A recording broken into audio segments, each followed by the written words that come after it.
ดีครับพี่น้องวันนี้สิพามาเบิ่ง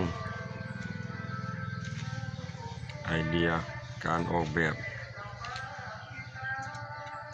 โต๊ะวงเดือนโต๊ะไดซอย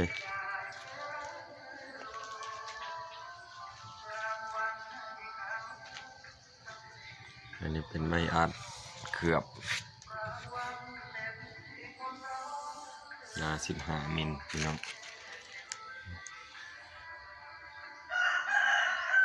โครงสร้างแข็งแรงครับ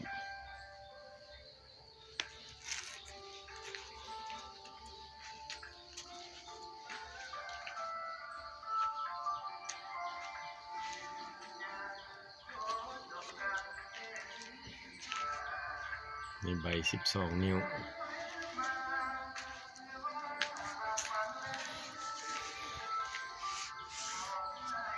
ไอเดียบ้านๆครับพี่น้อง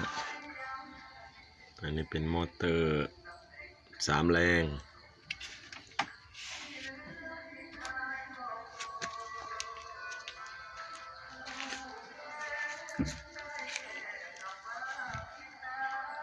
ทีนี้เบรกเกอร์ปิดเปิดทำงานนี่มันอยู่ตรงนี้พี่น้องระบบปรับใบอัตโนมัติครับนี่เป็นระบบปรับใบนี่เลยโยกตั้งใบปรับใบ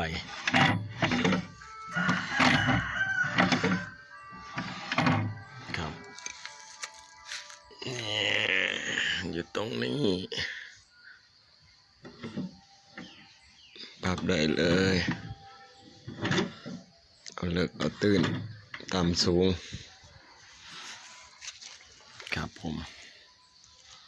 ตัวประกับผมเฮ็ดสูตรนี้เด้อพี่น้องเด้อ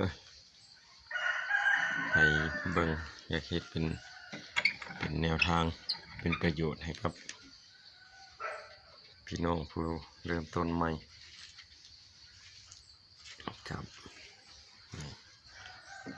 ใส่เป็นตัว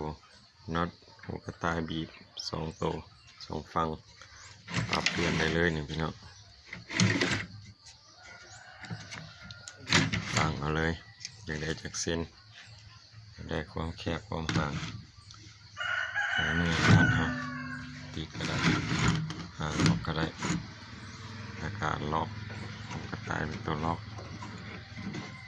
นี่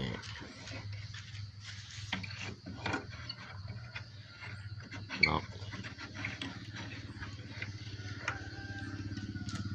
ครับแข็งแรงพี่น้องสุดโตสุดนี้ประมาณก็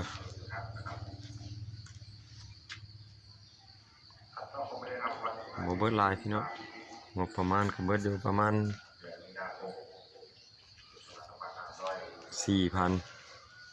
ปลายมันบ่รวมค่าสร้างคือเฮ็ดเองครับเฮ็ดเองประกอบเอง